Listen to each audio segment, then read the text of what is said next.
안녕하세요. 저는 4명의 딸아이를 키우고 있는 50대 여성입니다. 저는 결혼정보회사를 통해 남편을 만났어요. 곧 40이라는 나이가 걸림돌이 될까 걱정했지만 남편은 제 나이를 전혀 개의치 않았었어요. 대기업 회계팀 과장으로 일하는 그는 차분하고 배려심 많은 사람이었거든요. 그렇게 자연스러운 만남이 이어지자 서로의 나이가 있다 보니 결혼 이야기가 오갔고 저희는 결혼을 결심하게 되었죠.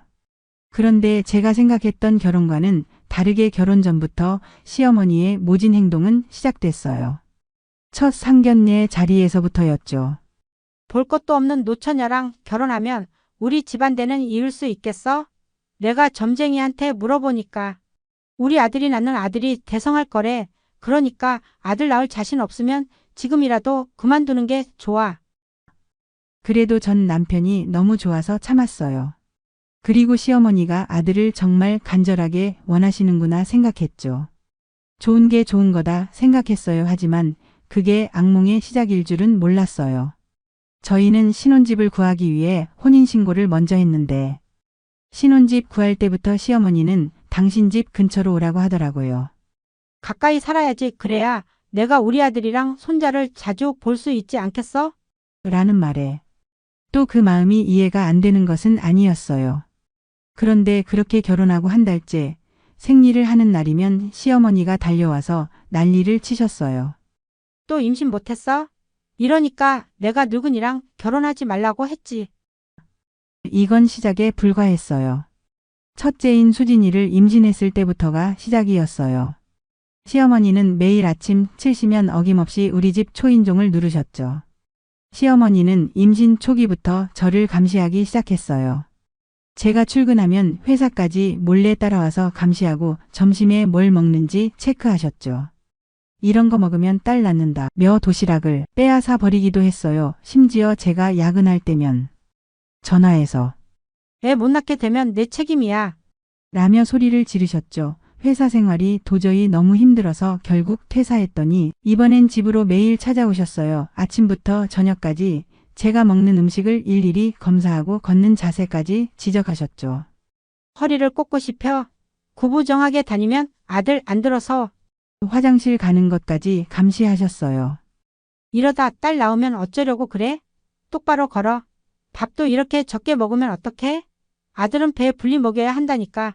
수진이가 태어났을 때 시어머니는 의사가 딸입니다 라고 하자마자 분만실에서 큰 소리로 저를 몰아세웠어요. 이러려고 그동안 내가 그렇게 정성 들였어? 내가 뭘 잘못한 거야? 분명 내가 시킨 대로 안 했을 거 아니야. 신생아실에는 발걸음도 하지 않으셨어요. 대신 산후조리원으로 매일 찾아와서 쓸모없는 딸려는 업어주지도 말아라. 약해 빠져서 큰일이야. 라고 하셨죠. 젖 먹이는 것도 감시하시면서 이러니까 딸을 낳지. 젖도 제대로 못 먹이면서. 라고 핀잔을 주셨어요. 퇴원하는 날에는 더 했어요. 이제 몸 좀 추스르면 바로 둘째 가져야 해. 늦으면 안 돼. 큰집 조카도 아들 셋이야. 우리 집은 왜 이러냐. 둘째 민지를 가졌을 때는 더 극성이었어요. 시어머니가 미리 절에 가서 100일 기도를 시작하셨는데 제게도 따라오라고 강요하셨죠. 새벽 4시에 저를 깨워서 절까지 데려가고 임신한 몸으로 108배를 강요하셨어요. 이번에 아들 안 나오면 집에 오지도 마. 꼴 보기 싫으니까. 어느 날은 무당까지 데려와서 저희 집 안방에서 굿을 하셨어요. 이 집에 딸년만 들어와서 그래 굿이라도 해야 해. 밤새도록 장구 소리와 무당의 고성이 울려 퍼져서 이웃들의 항의도 빗발쳤죠. 심지어 제가 입덧으로 고생할 때도 아들은 입덧이 없다던데? 또 딸이야? 라며 밥을 억지로 먹이려 하셨어요. 토하고 나면 밥도 못 먹는 게 애미가 되려고 그래? 라고 하시고요. 그렇게 둘째가 세상에 나오던 날 시어머니는 병실에서 대성통곡을 하셨어요. 내가 뭐라고 그렇게 말했냐? 아들 낳으라고 했지? 이게 내 며느리가 할 짓이야? 그날 이후로 시어머니는 수진이와 민지를 철저히 무시하셨어요. 돌잔치도 못하게 하셨죠. 뭐하러 돈을 들여? 딸년들 자랑하게. 아들 나오면 그때 제대로 해. 셋째 예린이 임신 때는 정말 지옥 같았어요. 어느 날 갑자기 상의도 없이 시어머니는 아예 저희 집으로 들어오셨어요. 이번엔 내가 지켜봐야겠어. 너희들 맘대로 하다가 또 딸 나오면 어쩌려고.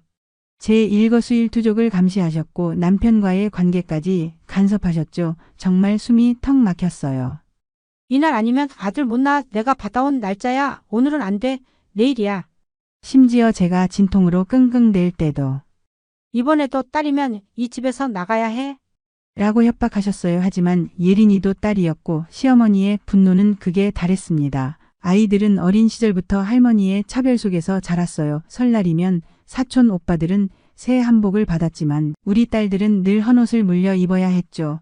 세뱃돈도 달랐어요. 오빠들은 10만 원씩, 우리 딸들은 만 원씩. 쓸데없이 돈 줘봤자 화장품이나 사겠지. 시집이나 잘 가라. 큰딸 수진이가 초등학교 입학할 때였어요. 다른 손주들은 다 책가방을 사주셨는데 수진이한테는 여자가 공부해서 뭐 하게? 라며 거절하셨죠. 수진이가 1등을 해서 상장을 보여드렸을 때도 공부 잘해봤자 시집가면 그만이야. 라고 하셨어요. 둘째 민지는 피아노를 너무 치고 싶어 했어요. 사촌 오빠가 피아노 레슨을 받을 때 할머니께 같이 배우게 해달라고 했더니 내 엄마한테 말해. 내 돈은 아들 손주 교육시키는 데만 쓸 거야. 라고 하셨죠. 명절 때마다 손자들은 안방에서 재워주시고 우리 딸들은 창고처럼 쓰던 작은 방에서 자야 했어요. 식사 때도 남자 손주들 먼저 앉히고 딸들은 부엌에서 먹으라고 하셨죠. 여자애들은 어려서부터 부엌일 배워야지. 나중에 시집가서 고생한다. 고하더라고요. 특히 셋째 예린이를 더 심하게 차별하셨어요. 예린이가 태어났을 때 셋째가 딸이라니 집안에 무슨 재앙이 들어온 거야. 라고 하셨거든요. 그 뒤로 예린이를 볼 때마다 재수 없다며 피하셨어요. 예린이가 5살 때였어요. 감기에 걸려 열이 40도까지 올랐는데도 설마 죽기라도 하겠냐며 눈길도 안 주더라고요. 반면 아이들 사촌 오빠가 콧물만 나도 택시를 불러 병원으로 데려가셨죠. 막내 지은이는 아예 존재 자체를 무시하셨어요. 태어난 날부터 이름도 불러주지 않으셨고 지은이가 할머니라고 부르면 모른 척 하셨죠. 심지어 가족 사진 찍을 때도 지은이더러 빠지라고 하셨어요. 사진에 딸년들만 잔뜩 있으면 재수 없어. 얼른 비키지 못해? 지은이가 6살 때 할머니 생신상에 앉았다가 큰일이 났어요. 시어머니가 젓가락으로 지은이 이마를 때리시더니 누가 너보고 여기 앉으래? 너 같은 건 부엌에서 먹어. 라고 소리치셨죠. 그날 밤 지은이가 울면서 제게 물었어요. 엄마, 나는 왜 태어났어? 할머니가 나 없었으면 좋겠대. 10살이었던 수진이가 동생을 끌어안으며 말했어요.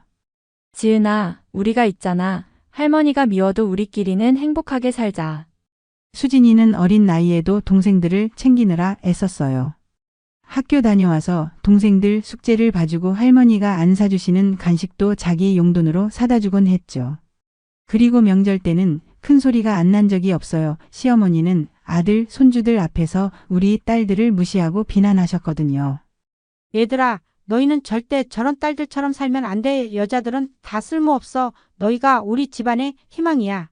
넷째 지은이를 임신했을 때에는 시어머니가 이상한 약도 가져오셨어요.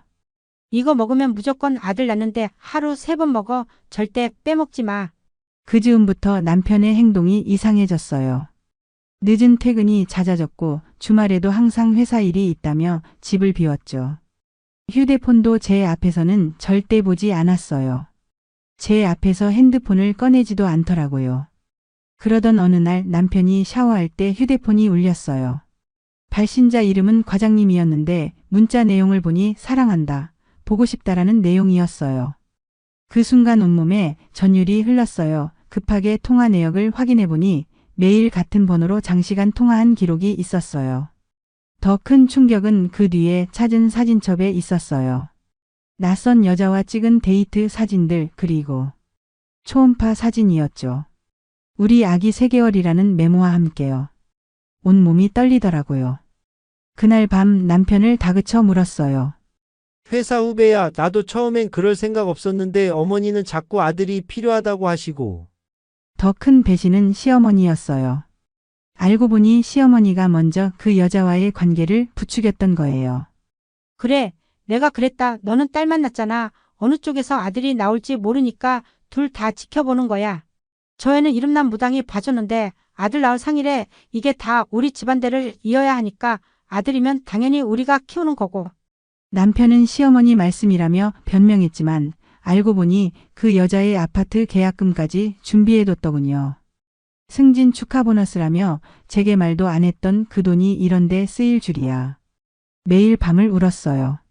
그러던 어느 날 밤 큰딸 수진이가 제 방으로 왔어요. 13살이었지만 어른스러운 눈빛으로 말했죠. 엄마, 우리랑 나가서 살자. 여기 있으면 엄마만 힘들어. 그 순간 모든 게 무너졌어요. 제가 참고 견디는 동안 우리 딸들이 얼마나 마음 아파했을지 생각하니 눈물이 멈추지 않았어요. 제 아픔도 아픔이지만 아무 죄 없는 내. 아이들이 그동안 당했던 취급과 아빠한테 배신당했다는 사실이 그 사람을 용서할 수 없더라고요. 저는 결정을 해야 했어요. 내 아이들을 위해 이 결혼 생활을 끝내기로 했어요. 그리고 저희는 이혼을 했어요. 정말 허무하게도 이혼은 술술 진행되었어요. 시어머니는 오히려 이혼을 반가워했고 남편도 조금의 망설임도 보이지 않더라고요. 그렇게 이혼 후 우리는 작은 분식점을 시작했어요. 수진이는 학교 끝나면 동생들 숙제를 봐주고 민지는 설거지를, 예린이는 심부름을 도맡아 했죠. 힘들었지만 우리 5모녀는 더없이 행복했어요. 힘들 법도 했을 텐데 내색 하나 없이 오히려 서로를 위하던 아이들한테 너무 고마웠죠.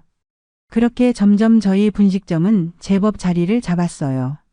이제는 누구의 눈치도 보지 않아도 되고 이야기도 마음껏 하며 아이들과의 추억을 많이 만들기 위해 노력도 많이 했죠. 지금은 첫째 수진이는 의대생이 되었고 둘째 민지는 교대에 다니며 교사를 꿈꾸고 있어요. 셋째 예린이는 고등학교에서 전교회장이 되었고 막내 지은이는 중학교 진학을 앞두고 있죠. 그러던 어느 날 익숙한 모습의 손님이 왔는데 전 시어머니였죠. 그때와는 다르게 많이 늙고 불편해 보였어요. 전 남편은 외도녀가 아이를 데리고 미국으로 떠난 뒤 술에 의존하며 살고 있다고 했어요. 제발 손녀들 한 번만 보게 해줘. 그땐 내가 잘못했어. 시어머니의 말에 첫째 수진이가 대답했어요. 할머니, 엄마가 저희를 키우느라 얼마나 고생하셨는지 아세요? 그때는 저희가 쓸모없는 손녀들이었잖아요. 이제 와서 찾아오실 자격이 없어요. 말없이 눈물만 흘리다 돌아가던 뒷모습이 어쩐지 좀 안쓰럽더라고요. 말없이 저를 안아주던 첫째 수진이가. 엄마, 우리는 지금은 행복해. 그때 엄마의 선택이 우리를 행복하게 해준 거야. 라고 하는데 너무 고맙기도 하고 대견하기도 하고 언제 이렇게 컸나 싶어 눈물이 나더라고요. 지금 우리 분식점은 동네에서 제일 잘 되는 가게가 되었어요. 딸부잣집이라고들 하죠. 가끔 전 시어머니 생각이 나긴 합니다. 그분은 아마도 여전히 아들의 성공을 기다리고 계실 테지요. 하지만 진정한 행복은 가까이에 있다는 걸, 한 번의 선택이 인생을 바꿀 수 있다는 걸 알게 되었어요. 우리 네 딸들의 웃음소리가 들리는 이곳이 바로 제 천국입니다. 제 사연은 여기까지입니다. 모두가 행복한 선택을 하셨으면 좋겠네요. 제 사연을 들어주셔서 감사해요.